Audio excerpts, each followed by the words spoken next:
So I'm gonna do this all in one take, and I can just edit anything out of this. Let's go.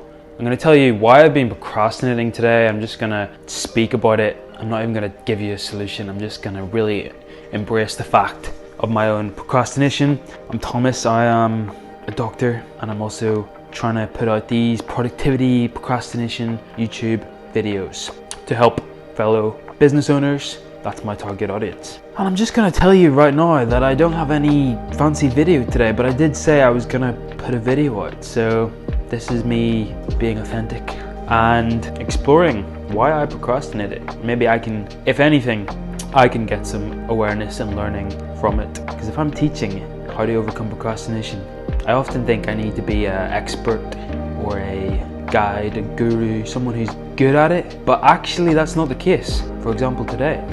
So today I guess I have one main goal in terms of my YouTube is to make a video, to put it out there. So I woke up, I'm in some pretty good habits. Went for a small run and a swim in the morning. Day started off well.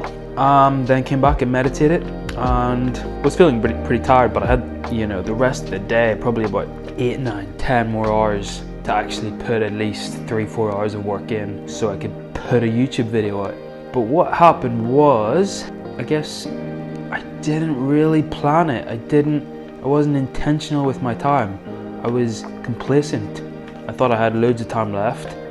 I was happy with what I'd done so far. I gave myself a little reward, I suppose. I picked up my phone. I started having a bit of a break, going on WhatsApp, playing some football games, scrolling the internet, maybe watching a few YouTube videos. And very quickly, I went from an intentional mindset where I was intending to do something, being proactive with my day and getting it done, which I had done in the morning.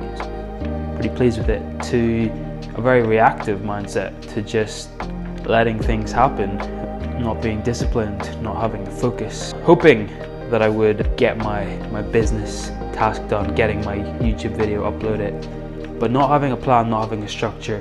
And basically then I remained in that reactive state. I was procrastinating.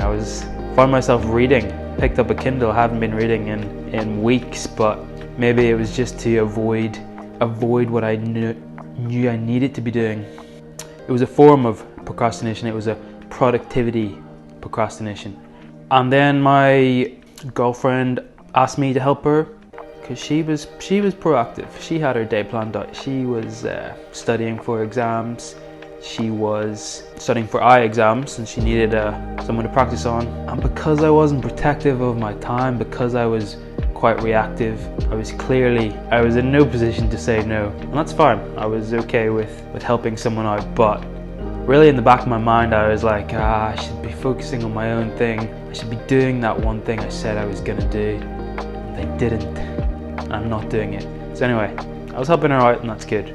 But that was 2 hours of my time gone. And then very quickly I realized the day was getting away from me. I also needed to cook that evening. So went shopping, got the food, cooked the food. Anyway, ate the food. Next thing you know, it's 9 p.m.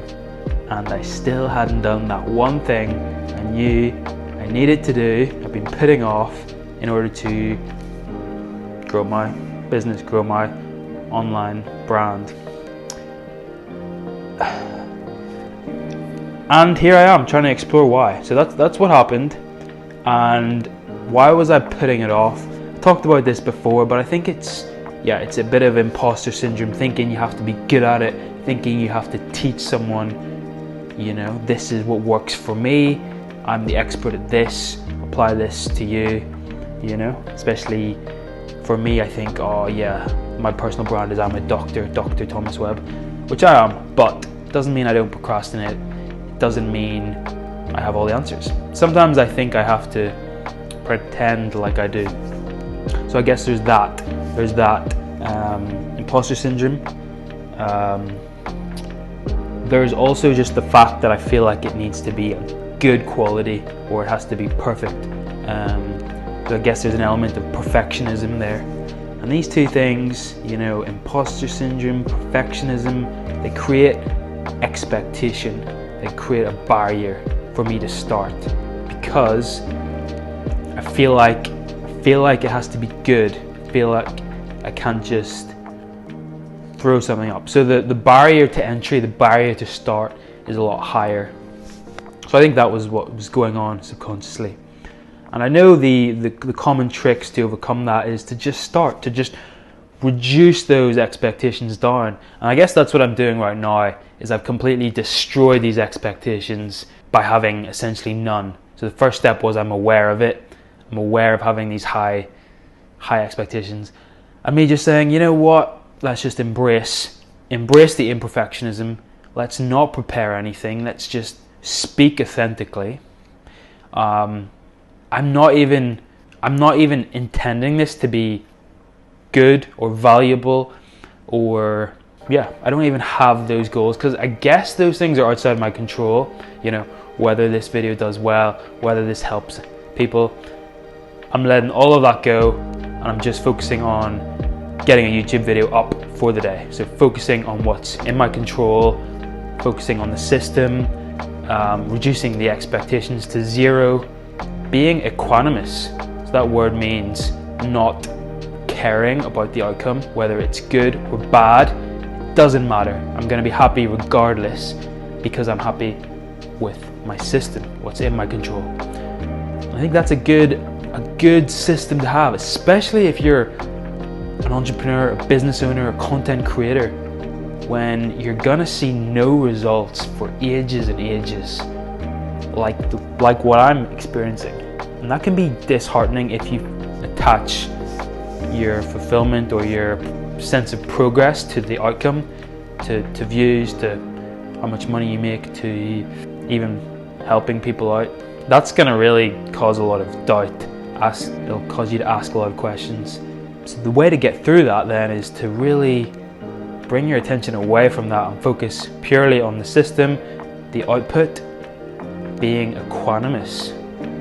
So not actually caring if it's a good result or a bad result. And that's what I aspire to be, I guess, because that really reduces the expectation.